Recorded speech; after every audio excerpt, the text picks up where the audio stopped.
नमस्कार, अभी हम प्रयागराज में और इस प्रयागराज के पावन स्थल पे वर्ल्ड रिकॉर्ड बनने वाला है। आप लोग को बता दें, दिव्य ज्योति जागृति संस्थान के अंतर्गत एक बहुत बड़ा भव्य आयोजन किया गया है और जिसमें खास करके हम बात करें तो सनातन के उत्थान और पुनरुद्धार के लिए एक बहुत बड़ा वर्ल्ड रिकॉर्ड बनने वाला है। अखंड रुद्री पाठ महादिव्यानुष्ठान जो दिव्य ज्योति वेद मंदिर के द्वारा किया गया है। मैं यहाँ पे उपस्थित कुछ सनातन प्रेमी और जो इनके शिष्य हैं, इनके गुरु श्री आशुतोष महाराज जी के शिष्य हैं, मैं उनसे बातचीत करने का प्रयास करूंगा। स्वागत है आपका।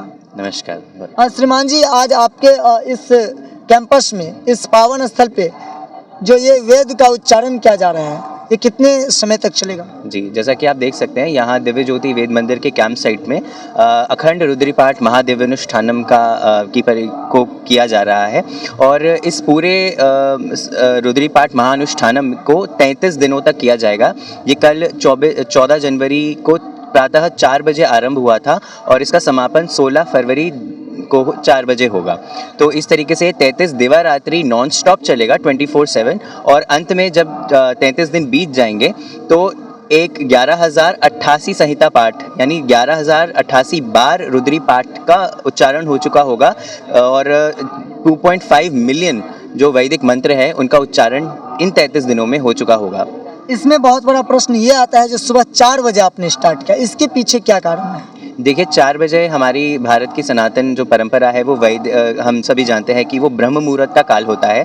तो किसी भी शुभ कार्य को करने के लिए जो साधकों का शुभ कार्य होता है वो प्रातः काल में ही शुरू होता है, आरंभ होता है। तो इसीलिए ये परियोजना में इसे सम्मिलित किया गया ब्रह्म मुहूर्त के समय को 4 बजे से लेकर 4 बजे तक। ये जो आपका वैदिक मंत्र का सेशन जो अभी चल रहा है, जो आप बोले जितने ड्यूरेशन बोले हैं उतने में कितने बार ये मंत्रोच्चारण किया जाएगा? जी, मैंने जैसा कि अभी आपको बताया कि ये 11,088 बार रुद्री पाठ का जो रेंडिशन है उसे संहिता पाठ जो है उसे 11,088 बार रिपीट किया जाएगा। यानी एक जो रेंडिशन है और 33 दिनों तक 11,088 हो जाएंगे। और समझ सकते हैं जो 11,088 यानी कि एक बहुत बड़ी बात है और सनातन का इतना बड़ा ये अगर कहें तो उनका समर्पण है। और क्या आपका सनातन वर्ड के बारे में क्या कहना है? सनातन वर्ड जो मांग हो रही है सनातन के लिए, इसके बारे में आप क्या कहना चाहेंगे? देखिए, इस पे तो भी हम ज़्यादा चर्चा नहीं कर सकते क्योंकि अभी आप देख सकते हैं पूरा जो वातावरण है वो सनातन ही है और वैदिक युगीन मतलब बिल्कुल सारी चीज़ें आप देख सकते हैं वो सनातन परंपरा से ही निर्वाहन की जा रही है। इस पूरे कैंप साइट के अंदर जो वैदिक मंत्र हो, यहाँ कथा हो रही है और जितनी भी सारी चीज़ें हैं वो भारतीय संस्कृति से जुड़कर हो रही है। इसमें सबसे इम्पॉर्टेंट बात यह है, जितने भी शिष्य, जितने भी अनुयायी यहाँ पर आप देख रहे हैं वो सभी दिव्य गुरु श्री आशुतोष महाराज जी द्वारा ब्रह्म ज्ञान में दीक्षित हैं और सबसे प्रथम स्टेप जो है उन्होंने वो पूरा ये किया है कि वो सबसे पहले वो ब्रह्मविद है, उन्होंने ईश्वर का दर्शन यहाँ किया है। तत्पश्चात ब्रह्म को जानकर, वेदों को जानकर वो इस रुद्रीपाठ महादिव्यानुष्ठानम में वैदिक मंत्रों का उच्चारण कर रहे हैं। इससे बड़ा सनातन मुझे लगता नहीं है कि कुछ हो सकता है। और एक चीज़ और कि ये सभी जो वॉलंटियर्स हैं ये निस्वार्थ भाव से यहाँ सेवारत हैं, जो अपनी अपनी जॉब से, अपनी पढ़ाई से, स्कूल कॉलेजेस से कुछ दिवसों का ब्रेक लेकर इस दिव्य अनुष्ठानम को, महादिव्य अनुष्ठानम को बल्कि पूरा करने हेतु ये यहाँ पर आज आप सभी के समक्ष उपस्थित। एक बहुत बड़ा प्रश्न सामने आ रहा है, जो प्रश्न ये है कि ये आप लोगों का बहुत जगह कथा होता होगा, लेकिन ये अखंड रुद्री पाठ इस महाकुंभ के समय में ही क्यों शुरू किया गया है?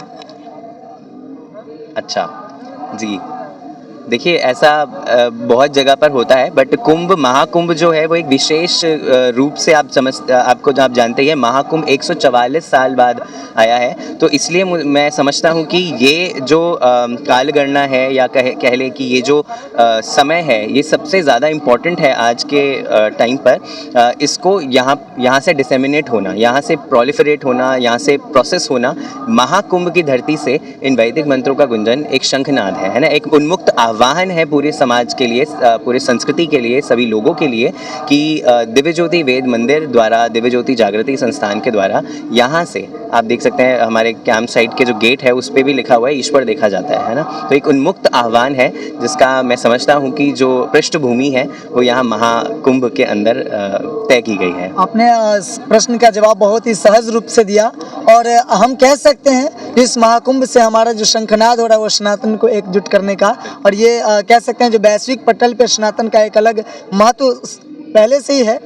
ऐसा नहीं है जो आज हो रहा है, लेकिन इसको बहुत आगे तक हम लोग अपने आने वाले पीढ़ी को सजग कर सकते हैं, इसके लिए ये कर रहे हैं। बिल्कुल। तो जैसा कि हमने जाना, इनसे बातचीत किया, और आप लोग देख सकते हैं जो डिस्प्ले पर चल रहा होगा, ये दिव्य ज्योति जागृति संस्थान जो प्रयागराज की इस महाकुंभ के पावन पर्व में आयोजित किया गया है। आप लोग देख सकते हैं जो कितना बड़ा क्षेत्र में इसका जो पूरा टेंट है, पंडाल है, बनाया गया, और साथ ही साथ यहाँ पे कथा हो रहा है, साथ ही साथ यहाँ पे सभी सनातनी आकर के अपने आप को यहाँ पे प्रस्तुत करते हैं और हमें अपने ईश्वर से मिलने का, ईश्वर से जुड़ने का एक रास्ता प्रशस्त होता है। तो धन्यवाद। आप देख रहे थे एटीएम न्यूज़ में, हूँ आपके साथ शक्ति।